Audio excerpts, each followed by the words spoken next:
The morning sun filtered through the tall windows of Riverside Music Academy, casting golden rays across the polished marble floors. Margaret Chen stood in the center of the grand recital hall, her perfectly tailored navy suit matching her stern expression. She was adjusting the music stand next to the grand piano when she heard the sound of a mop bucket rolling across the floor. She turned sharply to see Thomas Martinez, the elderly janitor, slowly making his way toward the stage area with his cleaning supplies. Thomas was a quiet man in his late 60s, with silver hair and kind eyes that crinkled at the corners when he smiled. He had worked at the academy for nearly 15 years, always arriving before dawn and leaving long after the last student had gone home. Margaret had noticed him many times, but had never bothered to learn much about him beyond his name. Thomas pushed his mop bucket closer to the stage, humming softly to himself as he worked. The melody was beautiful, something classical that seemed to float through the air like a gentle breeze. Margaret paused, listening for just a moment before shaking her head and returning her attention to her sheet music. She was preparing for an important recital, where her advanced students would perform for wealthy donors and potential sponsors. Everything had to be perfect, and she could not afford any distractions. As Thomas began mopping near the piano, Margaret's patience wore thin. She walked to the edge of the stage and looked down at him with cold eyes. "Excuse me," she said sharply, her voice echoing through the empty hall. "This is a rehearsal space, not a cleaning closet. I have students arriving in less than an hour and I need absolute silence to prepare." Thomas looked up, his gentle smile never fading. "I understand, ma'am. I'll just finish this section and move to another area. I try to clean early so I don't disturb anyone." Margaret crossed her arms. "Well, you're disturbing me right now. And frankly, I don't understand why you're humming classical music while you mop floors. It's distracting and honestly quite inappropriate. You're a janitor, Thomas. Perhaps you should stick to cleaning and leave the music to those of us who actually understand it." The words hung in the air like sharp icicles. Thomas's smile faded slightly, but he nodded respectfully. "Of course, ma'am. I apologize." He gathered his supplies and began to wheel his bucket away from the stage area. Margaret watched him go, feeling a small twinge of something she quickly pushed aside. She had no time for guilt or second thoughts. She was one of the most respected piano instructors in the city, having trained dozens of students who went on to prestigious music schools. Her reputation was built on discipline, excellence, and maintaining high standards. There was no room for sentimentality. As the day progressed, Margaret taught her classes with her usual precision and demanding expectations. She corrected posture, criticized timing, and pushed her students to their absolute limits. Some left her studio in tears, others with renewed determination. She believed that true artistry required sacrifice and that coddling young musicians did them no favors in the competitive world of classical music.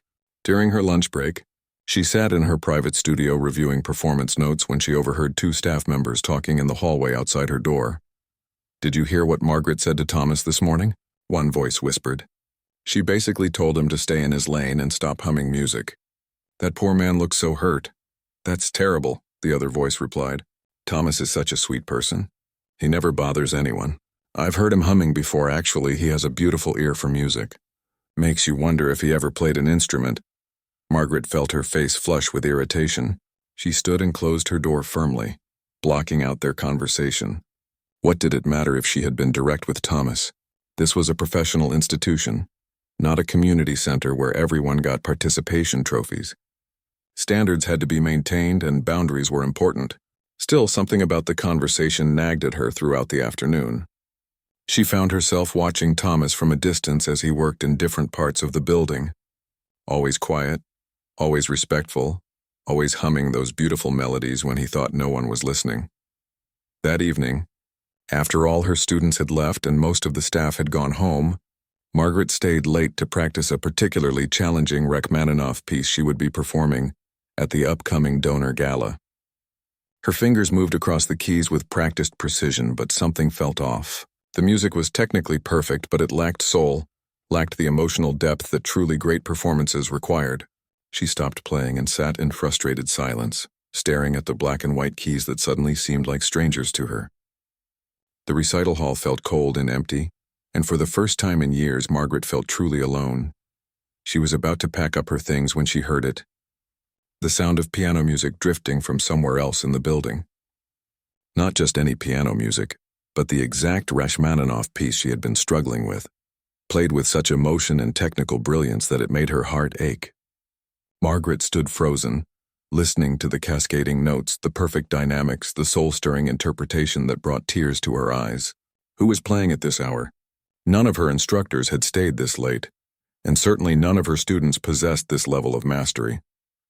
She followed the sound through the hallways, her heels clicking softly on the marble floors, until she reached one of the smaller practice rooms on the third floor. Through the small window in the door, Margaret could see Thomas sitting at an old upright piano, his janitor's uniform still on, his weathered hands moving across the keys with the grace and precision of a concert pianist. His eyes were closed, and his entire being seemed to be channeling the music, transforming the notes on the page into something transcendent and beautiful. Margaret's hand trembled as she reached for the door handle, but she stopped herself. She simply watched, transfixed as this man she had dismissed as nothing more than a janitor revealed himself to be something entirely different. When Thomas finished playing, he sat in silence for a moment, his hands resting gently on the keys. Then he stood, turned off the practice room light, and walked toward the door. Margaret barely had time to step back into the shadows before he emerged. She watched him walk down the hallway, his shoulders slightly stooped from years of physical labor, but his step light, as if the music had lifted some invisible burden from his soul. Margaret stood alone in the darkened hallway, her heart pounding, her mind racing with questions. Who was Thomas Martinez? How had she never known about this extraordinary gift? And why was he working as a janitor in the building instead of teaching or performing? The next morning, Margaret arrived at the academy earlier than usual, her mind still swirling with thoughts about what she had witnessed the night before. She found Thomas in the main hallway, polishing the brass railings that lined the grand staircase. For the first time, she really looked at him, not as an invisible staff member, but as a person with his own story, his own depth, his own mysteries. She approached him slowly, suddenly uncertain of how to begin the conversation. Thomas looked up and gave her his usual polite smile, showing no sign of resentment from their interaction the previous day. "Good morning, Ms. Chen," he said warmly. "Beautiful day, isn't it?" Margaret cleared her throat, feeling uncharacteristically nervous. "Thomas, I need to speak with you. Do you have a moment?" He set down his polishing cloth and nodded. "Of course, ma'am. Is something wrong with the cleaning?" No, nothing like that," Margaret said quickly. She glanced around to make sure they were alone, then lowered her voice. "Last night I was working late and I heard someone playing piano on the third floor. It was you, wasn't it?" Thomas's expression changed slightly, a flicker of something guarded crossing his gentle features. "I apologize if I disturbed you, Ms. Chen. I know I'm just supposed to clean, not use the instruments. It won't happen again." "That's not what I'm saying," Margaret said, feeling frustration rise in her chest, though this time it was directed at herself. "Thomas, you play beautifully. Extraordinarily, actually. I've been teaching piano for 20 years, and I've rarely heard Rachmaninoff interpreted with such emotional depth and technical perfection. Where did you learn to play like that?" Thomas was quiet for a long moment, his eyes distant as if looking back through years of memories. Finally, he spoke, his voice soft. "It was a long time ago, Miss Chen. Another life, really." Margaret waited, sensing that there was much more to this story. Thomas sighed and gestured to a nearby bench. "Would you like to sit?" "It's not a short story." They sat together on the wooden bench, an unlikely pair in the early morning light. Thomas folded his weathered hands in his lap and began to speak. "I grew up in a small town in Mexico, the youngest of 7 children. My family was very poor. My father worked in the fields, my mother took in laundry. We had almost nothing, but my mother loved music. She would sing while she worked, and she saved for 2 years to buy an old broken guitar from a traveling merchant. My older brother fixed it, and suddenly our tiny house was filled with music." He paused, a smile crossing his face at the memory. "When I was 8 years old, the Catholic church in our town got a piano donated by a wealthy family from the city. The priest noticed me always hanging around, watching through the window when the church organist practiced. He let me come inside, showed me a few basic things. I was completely captivated. I would sneak into the church every chance I got, teaching myself to play by ear, experimenting with the keys, trying to recreate the songs my mother sang." Margaret listened intently, beginning to see the young boy Thomas had once been, hungry for music in a world that offered so little. Thomas continued. When I was 12, a music teacher from Mexico City visited our town for a festival. She heard me playing in the church and couldn't believe I was self-taught. She told my parents I had extraordinary talent, that I should study properly. But proper music education cost money we didn't have. My family needed me to work to help support everyone. But you did study eventually, Margaret said gently. No one plays like you do without formal training.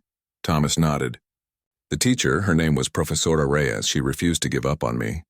She made arrangements with a music conservatory in Mexico City to offer me a full scholarship. I was 15 years old when I left my family and went to study there. It was the hardest and most wonderful time of my life. I practiced 8, 10, sometimes 12 hours a day. I was hungry to learn everything, to make up for all the years I'd lost. My teachers said I had a gift that I could become one of the great pianists. Margaret felt her throat tighten. What happened? Why aren't you performing? Why are you here working as a janitor? Thomas's expression grew sad, his eyes reflecting old pain. Life happened, Ms. Chen. When I was 22, I was preparing for an important competition that could launch my professional career. But then I received news that my father had fallen ill. The medical bills were crushing my family. My scholarship covered my education, but not much else. I had to make a choice. I could continue pursuing my dream while my family suffered, or I could put my music aside and help them. You chose your family, Margaret said quietly. I did, Thomas confirmed. I left the conservatory and took whatever jobs I could find to send money home. Factory work, construction, restaurant kitchens. Eventually, I immigrated to the United States, hoping for better opportunities. That was 35 years ago. I got married, had 3 children, worked multiple jobs to give them a better life than I had. Music became something I did in private, late at night when everyone was asleep, or in my head while I worked. It was my companion, my comfort, but no longer my career. Margaret felt tears prickling her eyes, something that rarely happened to her. Thomas, that's an incredible sacrifice. But why didn't you ever try to return to music professionally? It's not too late. You still play brilliantly, Thomas smiled gently, shaking his head. You're kind to say so, but the professional music world is not welcoming to 68-year-old janitors with no recent credentials or connections, no matter how well they play. Besides, I've made peace with my choices. My children all went to university. My daughter is a doctor, my sons are engineers. They have good lives because of the sacrifices their mother and I made. I don't regret that, but don't you miss it? Margaret asked. Don't you miss performing, teaching, being recognized for your incredible gift? Sometimes, Thomas admitted. But I've learned that music doesn't only exist on stages and in recital halls. It exists wherever people need beauty, comfort, or joy. I play for myself in the practice rooms when the building is empty. I play for my wife on our anniversary. I play for my grandchildren when they visit. That's enough for me now. Margaret sat in silence, feeling the weight of Thomas's story settling over her like a heavy blanket. She thought about her own life, her single-minded pursuit of excellence and recognition, her harsh treatment of students and dismissiveness toward anyone she deemed beneath her musical standards. Here was a man with more natural talent and deeper understanding of music than she might ever possess, and she had told him to stick to cleaning, to stay in his place. The shame was overwhelming. Thomas, I owe you an apology, she said, her voice thick with emotion. What I said to you yesterday was cruel and ignorant. I judged you without knowing anything about you, without seeing you as a complete person. I'm deeply sorry. Thomas reached over and patted her hand gently. You didn't know, Miss Chen, how could you? I'm just the janitor who cleans the floors. People see what they expect to see. But that's exactly the problem, Margaret said, tears now flowing freely down her cheeks. I've spent my entire career believing that music belongs to an elite few, that talent and dedication are only valuable when they come with the right credentials and social status. I've been teaching music, but I've forgotten what music actually is. It's not about status or recognition. It's about the human spirit, about finding beauty and meaning in a difficult world. You understand that better than I ever have. The revelation about Thomas's past shook something loose in Margaret that had been frozen for years.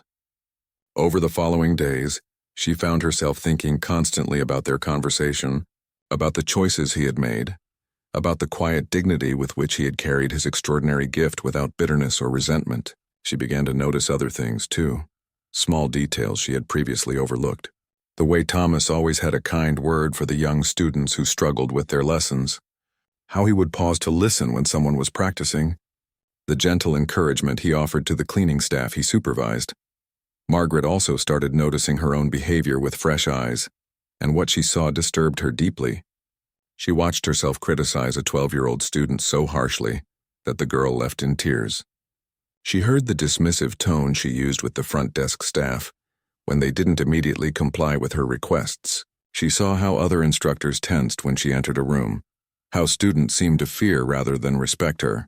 She had become exactly the kind of person she never intended to be. Technically brilliant but emotionally cold, professionally successful, but personally isolated.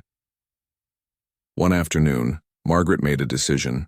She found Thomas replacing light bulbs in one of the practice rooms and asked if he would meet her in the recital hall after his shift ended.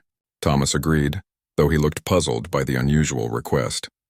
That evening, Margaret waited nervously by the grand piano, her hands trembling slightly as she heard Thomas's footsteps approaching. He entered the recital hall still wearing his work clothes, his expression curious and slightly concerned. "Is everything all right, Miss Chen?" he asked. Margaret took a deep breath. "Thomas, I have a proposition for you. I've been thinking about what you told me, about your training and your gift. I think it's a tragedy that you're not sharing that gift with students who could benefit from your knowledge and experience. I'd like to offer you a position as a piano instructor here at the academy." Thomas's eyes widened in surprise.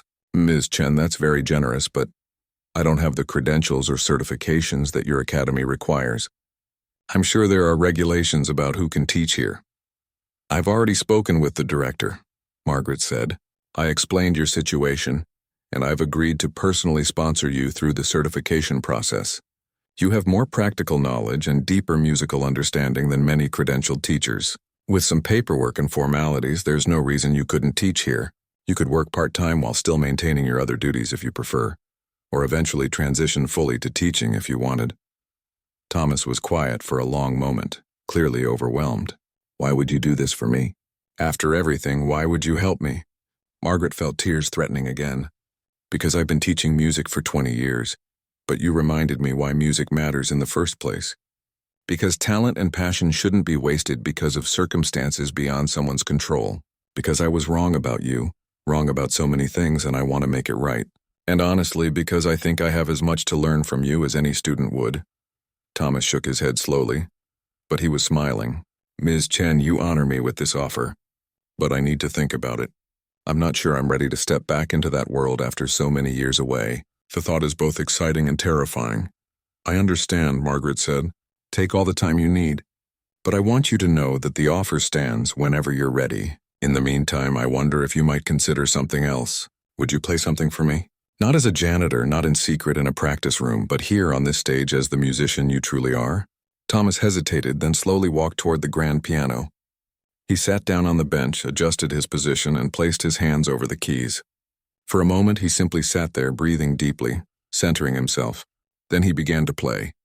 The music that filled the recital hall was heartbreakingly beautiful. A Chopin nocturne played with such sensitivity and emotional truth that Margaret had to sit down, her legs suddenly weak.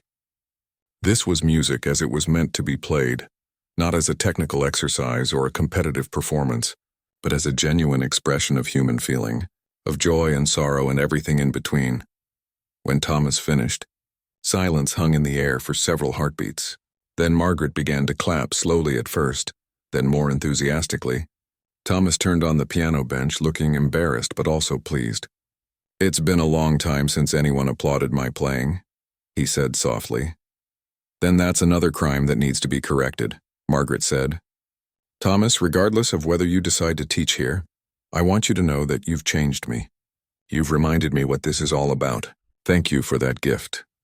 Over the following weeks, Margaret began to transform her approach to teaching. She still maintained high standards and pushed her students to excel, but now she balanced that rigor with encouragement, understanding, and genuine care for each student's individual journey. She started asking her students about their lives outside of music, learning about their families, their struggles, their dreams. She discovered that the young girl she had reduced to tears was dealing with her parents' divorce, that the boy who couldn't seem to master basic scales was working a part-time job to help his single mother pay rent, that the talented teenager who seemed distracted had been accepted to her dream university, but couldn't afford to attend. Margaret found herself becoming not just an instructor, but a mentor, someone who understood that musical excellence couldn't be separated from human experience. She also made a point of apologizing to Thomas publicly, acknowledging her previous rudeness in a staff meeting and praising his musical abilities. The gesture surprised many of her colleagues and began to shift the culture at the academy in small but meaningful ways. People started treating the support staff with more respect, learning their names, acknowledging their contributions beyond their job duties. Thomas continued to think about Margaret's offer over several weeks, wrestling with feelings of excitement, fear, and uncertainty. He talked with his wife Maria, who had been his partner through all the difficult years, all the sacrifices and compromises. Maria encouraged him to consider it seriously, reminding him that their children were grown and settled, that they were financially stable, that perhaps it was time for him to reclaim the part of himself he had set aside so long ago. Still, Thomas hesitated. The music world he had left behind was different from the one he had known as a young man, and he wasn't sure he belonged anymore. One evening, Thomas was cleaning the practice rooms when he heard a student struggling with a particularly difficult passage from a Beethoven sonata. The young man, probably about 17 or 18, kept making the same mistake over and over, his frustration growing with each failed attempt. Without thinking, Thomas stopped outside the door and listened more carefully. He could hear exactly where the student was going wrong, could feel what the music should sound like. Almost unconsciously, he knocked gently on the door. The student looked up, surprised to see the janitor standing in the doorway. "Yes, do you need to clean in here?" Thomas hesitated, then said, "I'm sorry to interrupt. I couldn't help but notice you're working on the Beethoven Sonata No. 14. It's a challenging piece." The student nodded, looking embarrassed. "Yeah, I have a performance coming up and I keep messing up this one section. My instructor says I'm not feeling the emotion of the piece, but I don't even know what that means." Thomas made a decision. "May I?" he asked, gesturing toward the piano. The student looked confused but moved aside. Thomas sat down at the piano and played the troublesome passage, not with perfect technical precision, but with such emotional depth and understanding that it seemed to tell a story. He played it slowly, then explained. Beethoven wrote this during a very difficult period in his life. He was beginning to lose his hearing, which for a musician is devastating. This section you're struggling with is expressing frustration, yes, but also defiance. He's fighting against his fate. The notes need to have that tension, that struggle. Try to play it not as someone who has given up, but as someone who refuses to surrender. The student stared at Thomas with amazement. "How do you know all this? Are you a musician?" Thomas smiled sadly. "I was once, a very long time ago. May I show you the fingering that might help?" For the next 20 minutes, Thomas worked with the student, offering insights about technique, interpretation, and emotional expression that the young man had never encountered before. By the time they finished, the student was playing the passage beautifully, with new understanding and confidence. The young man thanked Thomas profusely, asking if they could work together again sometime. After the student left, Thomas sat alone at the piano, feeling something shift inside him. He realized that teaching music didn't mean he had to perform on grand stages or compete for recognition. It meant sharing his knowledge and passion with people who needed it, helping them discover their own musical voices. He thought about all the students at the academy who might benefit from his experience, from the perspective of someone who had learned music not in luxury, but through sacrifice and dedication. Someone who understood that music was a gift not to be hoarded but shared. The next morning, Thomas found Margaret in her studio and told her he had made a decision. He wanted to accept her offer, to become an instructor at the academy. Margaret's face lit up with genuine joy and she immediately began making arrangements. The certification process took several months, during which Thomas continued his janitorial duties while also working with Margaret to prepare lesson plans, refresh his knowledge of current teaching methods, and even take some classes himself to fill in gaps in music theory and pedagogy.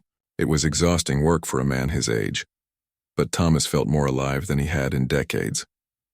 During this time, word spread among the students about the talented janitor who was becoming a teacher. Some thought it was strange, others found it inspiring.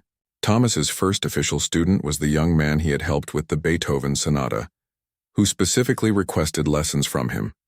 Soon other students asked to study with Thomas, drawn by his reputation for patient teaching, deep musical knowledge, and genuine care for his students' growth. Margaret watched with satisfaction as Thomas began to flourish in his new role, bringing a warmth and wisdom to the academy that had been missing. Thomas's teaching style was very different from Margaret's or the other instructors. He rarely raised his voice, never made students feel inadequate, but still maintained high expectations. He had a gift for understanding what each student needed, whether it was technical guidance, emotional encouragement, or simply someone who believed in their potential. His studio became a place where students felt safe to take risks, to make mistakes, to explore music not just as a performance art, but as a means of self-expression and personal growth. One afternoon, Margaret visited Thomas's studio to observe one of his lessons. She sat quietly in the corner while Thomas worked with a shy 13-year-old girl who was struggling with confidence. Thomas never once criticized her playing. Instead, he asked questions. What do you hear in your mind when you read this music? What story do you think the composer is trying to tell? If this music had colors, what would they be? Gradually, the girl began to open up, to experiment, to find her own voice in the music. By the end of the lesson, she was playing with more expression and confidence than Margaret had ever heard from her. After the student left, Margaret approached Thomas. That was masterful, she said. I've been teaching that girl for 2 years and never got her to play like that. How did you do it? Thomas smiled. I just remembered what it felt like to be young and uncertain, to love music but feel like you don't belong in the world of classical performance. I remembered that music should be a joy, not a burden. Sometimes students need permission to be imperfect, to explore, to find their own path, rather than following exactly in someone else's footsteps. Margaret nodded, feeling humbled once again. You're teaching me as much as you're teaching the students. We teach each other, Thomas replied. That's how it should be. As months passed, Thomas's presence at the academy created ripples that extended far beyond his own studio. His story became something of a legend among students and staff, a reminder that talent and passion could exist anywhere, in anyone, regardless of their job title or social status. The academy began to change in subtle but important ways. More scholarship students were admitted. The administration created a mentorship program, pairing professional musicians with talented young people from disadvantaged backgrounds. Margaret herself became more involved in community outreach, offering free concerts and master classes in underserved neighborhoods. Thomas's relationship with Margaret also evolved into a genuine friendship based on mutual respect and shared passion for music. They would often have lunch together in the courtyard, discussing teaching philosophy, sharing stories about their students, debating interpretations of various classical pieces.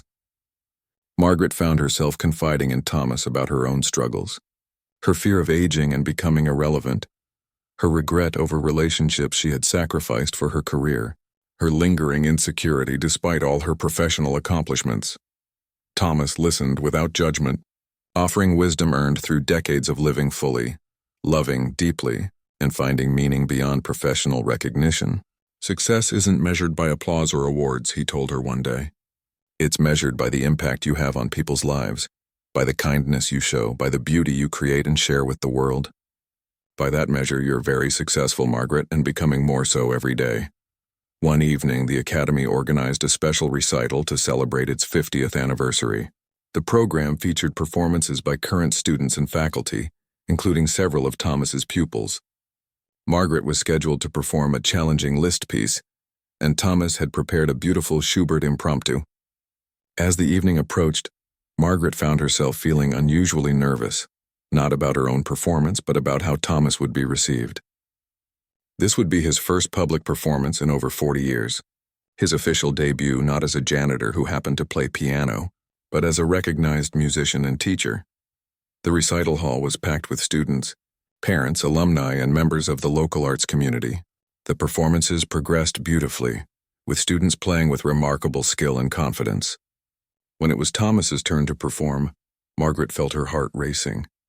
She watched from the wings as Thomas walked slowly to the piano, his silver hair gleaming under the stage lights. He sat down, placed his hands on the keys, and began to play. The Schubert Impromptu was one of the most technically demanding and emotionally complex pieces in the piano repertoire, requiring both virtuosic skill and profound interpretive depth. Thomas played it magnificently. His technique was flawless despite his age and years away from serious practice. But more than that, his interpretation was revelatory, filled with such tenderness, wisdom, and emotional truth that it seemed to transport the audience to another realm entirely. Margaret stood in the wings with tears streaming down her face, watching this man who had cleaned floors and emptied trash cans reveal his true self to a room full of people who finally understood what she had discovered months ago: that greatness has many forms, and that true artistry transcends circumstance. When Thomas finished playing, there was a moment of profound silence. Then the audience erupted in applause that seemed to shake the walls of the recital hall. People rose to their feet, clapping and cheering, some wiping away tears. Thomas stood and bowed, looking overwhelmed and deeply moved. He glanced toward the wings where Margaret stood, and they shared a look of understanding and gratitude. This moment belonged to both of them, a validation of Thomas's gifts and Margaret's transformation. After the recital, during the reception in the lobby, Thomas was surrounded by admirers congratulating him, asking questions about his training and his interpretation, requesting lessons and advice. Margaret watched from a distance, feeling proud and happy for him. An elderly woman approached Margaret, introducing herself as Profesora Reyes, the teacher who had first recognized Thomas's talent in Mexico over 50 years ago. She had seen the recital announcement online and traveled from Mexico City to attend. "I never forgot that young boy playing in the church," Profesora Reyes said, her eyes bright with emotion. "I always wondered what happened to him, whether he continued with music. When I saw his name in the program, I knew I had to come. Thank you for giving him this opportunity. Thank you for seeing what so many others missed." Margaret shook her head. "I can't take credit for his talent or his dedication. That's all Thomas. I just finally opened my eyes and recognized what was right in front of me. If anything, I need to thank you for never giving up on him all those years ago. You planted a seed that never stopped growing, even when circumstances tried to bury it." Later that night, after the crowds had dispersed and the building was quiet, Margaret and Thomas sat together in the empty recital hall, both emotionally exhausted but deeply satisfied. "How does it feel?" Margaret asked. "To finally be recognized for who you truly are?" Thomas thought for a long moment before answering. "Honestly, it feels wonderful but also a bit strange. For so many years I defined myself by my sacrifices, by what I had given up for my family. Tonight reminded me that those sacrifices didn't erase who I was. They just changed how I expressed it. I'm still the same person who played piano in that little church in Mexico, who studied at the conservatory, who cleaned floors in this building. All of those versions of me exist together. The recognition is nice, but the most important thing is that I'm finally allowing myself to share this gift again, to teach and inspire others. That's what really matters." Margaret nodded, understanding more deeply than ever before what he meant. "You've taught me that too," she said quietly. "That who we are isn't defined by titles or recognition, but by how we treat people, what we give to the world, how we find meaning in our lives. I spent so many years thinking I had to be the best, the most respected, the most accomplished. But you showed me that true success is about connection, compassion, and staying true to what matters most." "We're both still learning," Thomas said with a gentle smile. "That's the beautiful thing about life and music. There's always more to discover, more ways to grow, more beauty to find if we keep our hearts open." They sat together in comfortable silence, two musicians whose unlikely friendship had transformed them both, had changed the culture of an entire institution, and had reminded everyone who witnessed their journey that greatness can be found in the most unexpected places, often hidden in plain sight, waiting only for someone to truly see it. The grand piano gleamed in the dim light, its keys silent now but holding the promise of countless melodies yet to be played, countless stories yet to be told, countless lives yet to be touched by the transformative power of music and human connection.